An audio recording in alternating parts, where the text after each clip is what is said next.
ఇకపై Tirumala గిరులపై no politics. కొండ మీద రాజకీయ ప్రస్తావన పూర్తిగా నిషిద్ధం.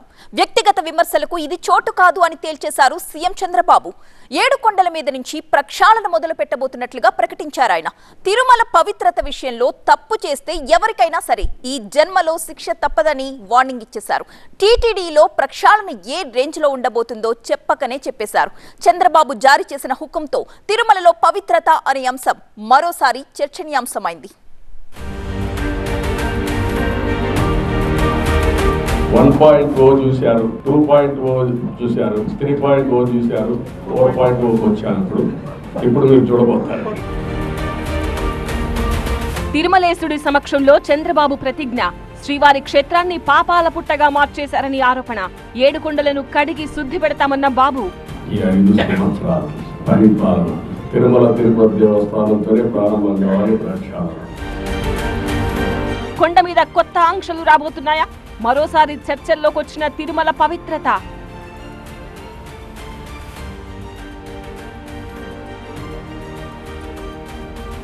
ప్రమాణ స్వీకారం జరిగిన మరుసటి రోజే కుటుంబ సమేతంగా తిరుమల క్షేత్రాన్ని సందర్శించారు ఏపీ సీఎం చంద్రబాబు. వైకుంఠం మొదటి ద్వారం నుంచి శ్రీవారి ఆలయంలోకి వెళ్లి మొక్కులు చెల్లించుకున్నారు. దర్శనం తర్వాత రంగనాయకుల మండపంలో వేద పండితుల నుంచి ఆశీర్వచనాలు, తీర్థ ప్రసాదాలు అందుకున్నారు. శ్రీవారి ఆలయంలో దాదాపు గంట పాటు గడిపారు. శ్రీనివాసుడి సమక్షంలో తన పాలనా తీరుపై స్పష్టతనిచ్చేశారు. ప్రక్షాళన ఇక్కడి నుంచే మొదలు, ఇది శ్రీవారి మీద ఆనా అనేశారు సీఎం చంద్రబాబు. ఒక వరస్ట్ ప్లేస్ గా తయారు చేయాలంటే ఏ విధంగా తయారు చేయాలో అన్ని తయారు చేశారు. ఎవరెన్ని మాట్లాడిన లెక్కలేతనం వచ్చింది. గంజాయి, అన్ని మత ప్రచారం, లేకపోతే లిక్కర్, నాన్ వెజిటేరియన్, విచ్చలవిడితనం, ఇష్టానుసారంగా వీళ్ళ యొక్క పైడిలకు కేంద్రంగా తయారైపోయింది. వెంకటేశ్వర స్వామిని ఊరూరు తిప్పేశారు. మొత్తం ప్రక్షాళన చేస్తాం.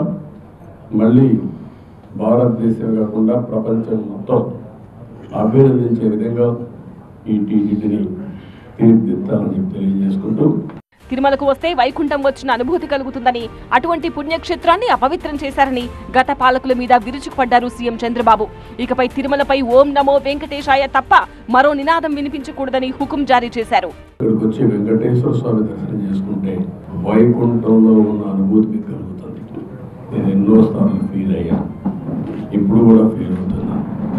అందుకే నేను ఇక్కడికి వచ్చినప్పుడు అన్ని విషయాలు మర్చిపోయి ఒక పవిత్రమైన భావంతో పోవాలి. ఒకే స్లోగన్ ఉండాలి. 7 కొండలవాడ వెంకటరమణ గోవింద గోవింద తప్ప, ఓం నమో వెంకటేశాయ తప్ప వేరే స్లోగనే ఉండకూడదు, వేరే వ్యక్తి జ్ఞాపకం రాకూడదు. గత 5 ఏళ్ల పాలనలో తిరుమలను అధ్వాన్నంగా మార్చారన్న చంద్రబాబు దర్శనం టికెట్లు కూడా బ్లాక్ లో అమ్ముకున్నారని, ఇక మీదట అది జరగదని మాటిచ్చారు. వెంకన్నకు ద్రోహం తలపెడితే ఈ జన్మలోనే శిక్ష తప్పదని హెచ్చరించారు. వేరే దేవుళ్ళు నెక్స్ట్ జన్మలో మీ మీద పనిష్మెంట్ ఇస్తాను, కానీ వెంకటేశ్వర స్వామిని నేను చూసా. ఎవరైనా వెంకటేశ్వర స్వామికి అపచారం చేసిన వారు, తలపెట్టిన వారు ఈ జన్మలోనే పనిష్మెంట్ తీసుకున్నారు. మీరు తిరుపతిలో కూడా చాలా ఇన్సిడెంట్ ఒకసారి లెక్కేసుకోండి. ఎవరైనా సరే, ఉద్యోగస్తులు కానీ బయట వాళ్ళు కానీ ఎవరైనా సరే, దేవుడికి అపచారం చేసిన ప్రతి ఒక్కరూ శిక్ష అనుభవించారు. బాబు ప్రతిజ్ఞతో తిరుమల తిరుపతి దేవస్థానం పవిత్రత మరోసారి చర్చకొచ్చింది. గతంలో టీటీడీ వర్సెస్ టీడీపీ అన్నట్టుగా సాగింది 7 కొండలపై పోరు. 7 కొండలను మింగుతున్న అరకొండలు అంటూ తీవ్ర స్థాయిలో ఆరోపణలు చేస్తూ వచ్చింది తెలుగుదేశం పార్టీ.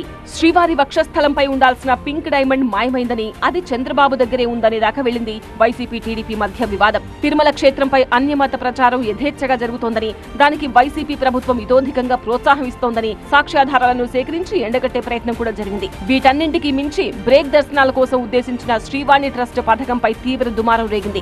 భక్తుల నుంచి తీసుకునే 10,000 రూపాయల రుసుముకు రసీదులు ఇవ్వడం లేదని, ఇందులో పెద్ద కుంభకోణం దాగుందని ఆరోపణలు వచ్చాయి. శ్రీవాణికి బిల్లు ఇవ్వలా, అడిగాడు, మేము ఇవ్వమన్నారు. అంటే శ్రీవాణికి బిల్లు ఇవ్వకుండా ఆ డబ్బులు ఎవడి అకౌంట్ పోతుంది? వెంకటేశ్వర స్వామి చాలా పవర్ఫుల్ గాడ్. ఆయనకు అపచారం తలపెట్టిన వాడు నెక్స్ట్ జన్మలో కాదు, ఈ జన్మలోనే శిక్ష అనుభవిస్తాడు. దాంట్లో నాకు అనుమానమే లేదు. శ్రీవాణి ట్రస్ట్ అని ఒకటి పెట్టారు తిరుమలలో. దానికి బిల్లు ఉండదు. మీరు 10,000 ఇస్తే దాంట్లో 300కో 200కో బిల్లు వస్తాయి. మిగతా 9,000 పైచీలకి ఎటు వెళ్తుందో తెలియట్లేదు. 10,000 రూపాయలు తీసుకుంటున్నారు, మిగతాదంతా దోచుకుంటున్నారు. వైసీపీ 500 రూపాయలకు 300 రూపాయలకు రిసిప్ట్ ఇస్తున్నారు, మిగతాదంతా దోచుకుంటున్నారని వాళ్ళ ఇష్టం వచ్చినట్టు మాట్లాడుతున్నారు.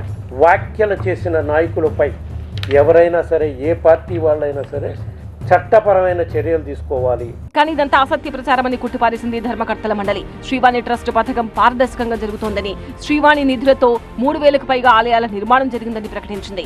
అటు వీఐపీ కోటాలో వచ్చే బ్రేక్ దర్శనం టికెట్లను అమ్ముకుంటున్నారన్న అభియోగాలు కూడా వినిపించాయి. ఈ విషయంలో అప్పటి మంత్రి రోజా ఎక్కువగా కార్నర్ అయ్యారు. సంజయ్ షీ కూడా ఇచ్చుకోవాల్సి వచ్చింది. తిరుమలలో పద్ధతులు భేషుగ్గా ఉన్నప్పటికీ వాటి అమలు విషయంలోనే లోపాలున్నాయని, ముఖ్యంగా టీటీడీ ఈవో ధర్మారెడ్డి అధికార పార్టీకి తొత్తుగా మారి ఆడమన్నదల్లా ఆడేవారని ఆరోపణలు వచ్చాయి. చంద్రబాబు తిరుమల సందర్శనకు ముందు రోజే ఈవో ధర్మారెడ్డి వారం రోజుల పాటు సెలవుపై వెళ్లారు. తాజాగా ప్రభుత్వం మారిన పరిస్థితుల్లో ప్రక్షాళన చేస్తానంటూ సీఎం చంద్రబాబు మాటిచ్చిన నేపథ్యంలో టీటీడీ పాలనా వ్యవస్థ రూపురేఖలు మారిపోయే అవకాశం ఉంది. నేను ఒకటే చెప్తున్నా, దృఢ సంకల్పంతో వెంకటేశ్వర స్వామి సాక్షిగా చెప్తున్నా, మంచిని ప్రోత్సహిస్తా, చెడును మాత్రం గట్టిగా తొంగలో దొక్కేస్తా. పెద్ద ఎత్తున అవకతవకలు జరిగాయి.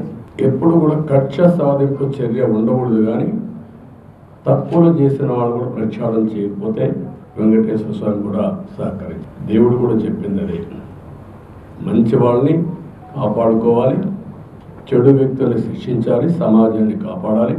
శ్రీవారి దర్శనం తర్వాత అఖిలాండం దగ్గర టెంకాయలు కొట్టి మొక్కులు తీర్చుకున్నారు. పెద్ద జియంగారు మఠం చేరుకుని ఆశీర్వచనం తీసుకుని బేడి ఆంజనేయ స్వామి దర్శనం చేసుకున్నారు సీఎం చంద్రబాబు. తిరుమల అంటే మొదటి నుంచి ముఖ్యమంత్రి చంద్రబాబుకు బలమైన సెంటిమెంట్. ముఖ్యమంత్రిగా ప్రమాణ స్వీకారం చేసిన వెంటనే క్రమం తప్పకుండా శ్రీవారి దర్శనానికి వస్తారు. అలిపిరి మందుపాత్ర ఘటనలో తనను కాపాడింది వెంకటేశ్వరుడే అని నమ్ముతారు. తాను అధికారంలో ఉన్న ప్రతిసారి తిరుమల పవిత్రతపై ప్రత్యేక దృష్టి పెడతారు.